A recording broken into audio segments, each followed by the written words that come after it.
জানিস তো এখনকার সব ছেলেরা একই রকম। কেন রে, কি হলো? আরে ভালো ছেলে এখন দেখাই যায় না। চোখ তুলে দেখ, পা তুলে না। আমি যদি ভালো মানুষ হই তাহলে হচ্ছে আমার কপালে ভালো মানুষই রয়েছে। যদি আমি খারাপ মানুষ হই এবং আমার চরিত্রটা এরকম হয় যে আমি 10 গাড়ের পানি খেয়ে এসেছি, তাহলে আমার লগে ওরকমটাই হবে।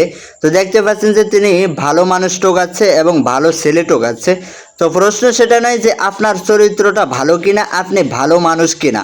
যদি হয়ে থাকেন তাহলে আপনার জন্য ওটাই হবে এবং আপনি ওটাই পাবেন। কালকে একবার আমাদের বাড়িতে আসতো, কেন? তোকে ভালো মন্দ রান্না করে খাওয়াবো। বাবা হঠাৎ কি ব্যাপার, আমাকে খাওয়াতে চাইছিস? আমি শুনেছি নাকি মানুষ তো খেতে দিলে শুতে চায়।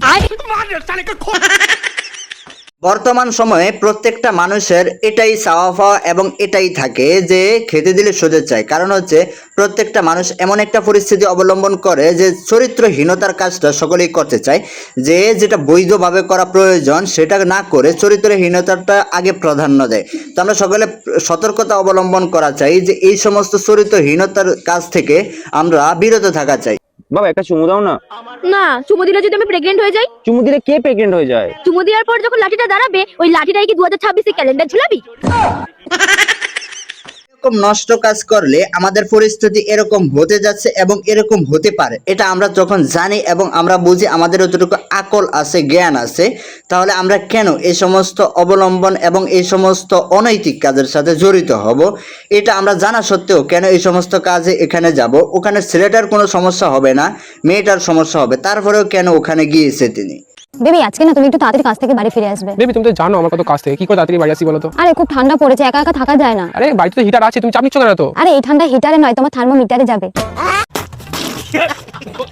চরিত্রহীনতার কথা বলে এখন বর্তমান সময়ে মানুষ দেখেছি, তবে এরকম চরিত্রহীনতার কথা যেটার কারণে আমাদের যুব সমাজ এবং আমাদের বাচ্চারা, শিশুরা যারা হচ্ছে এই সোশ্যাল মিডিয়া অনলাইন প্ল্যাটফর্মে ঢুকে এই সমস্ত ভিডিও দেখে, তখন তারা কি শিখতে পায় এবং কি শিখে, এদেরকে অতি দ্রুত এবং অতি বিলম্বে এর শাস্তি দেওয়া চাই। এই সমস্ত ব্যক্তিদেরকে সমাজ থেকে বিচ্ছিন্ন করে দেওয়া চাই। আমার জন্য জীবন দিতে পারি। জীবন দিতে হবে না, তুমি আইফোন 17 কিনে দিতে পারবে।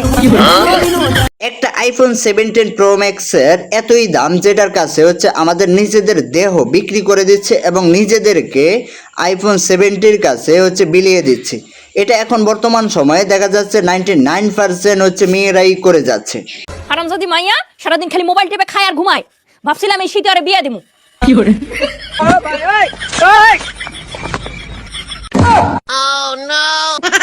দেখুন, আপনার ঘরে যদি একটি যুবতী মেয়ে থাকে এবং আপনার ঘরে যদি একটি যুবক ছেলে থাকে, যদি কাম কাজ করতে না চায়, তখনই আপনি এই বিষয়টাকে অবলম্বন করতে পারেন। দেখতে পারেন যে তখনই বলবেন যে তোমাকে আগামীতে বিয়ে দিব।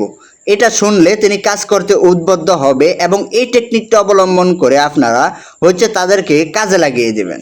কি জামাই, গাড়ি স্টার্ট হচ্ছে না? না মা। ও আমার একটা জিনিস ভুল হয়ে গেছে। আবে মজা আয়েগা না ভিড়ো। নাও জামাই, रुको जरा सबर करो। নাও। আর এটা স্টার্ট হচ্ছে না এই জন্যই যে শ্বশুরবাড়ি এসেছেন, খেয়েছেন এবং থেকেছেন, যাওয়ার সময় যখন সালামি দিচ্ছে না তখনই হচ্ছে গাড়ির আর স্টার্ট হচ্ছে না, গাড়িতে তেল নেই। যখন সালামিটা দেওয়া হবে, টাকা দেওয়া হবে, তখনই হচ্ছে গাড়িটা স্টার্ট হয়ে যাবে। এই অবলম্বনটা, পন্থাটা আপনারা অবলম্বন করতে পারেন শ্বশুরবাড়িতে গেলে। নাও।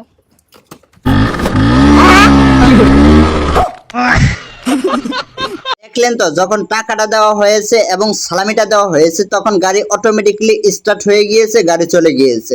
এটাই হচ্ছে নতুন টেকনিক এবং নতুন পন্থা। তো এই ভিডিওটা আপনারা দেখেছেন, কেমন লেগেছে অবশ্যই কমেন্ট করে জানিয়ে দিবেন এবং পরবর্তী ভিডিও কীরকম দেখতেছেন তাও জানিয়ে যাবেন। এবং চ্যানেলটি ভালো লাগলে, ভিডিও দেখে বিনোদন পেয়ে থাকলে অবশ্যই সাবস্ক্রাইব করে কাছে থাকবেন।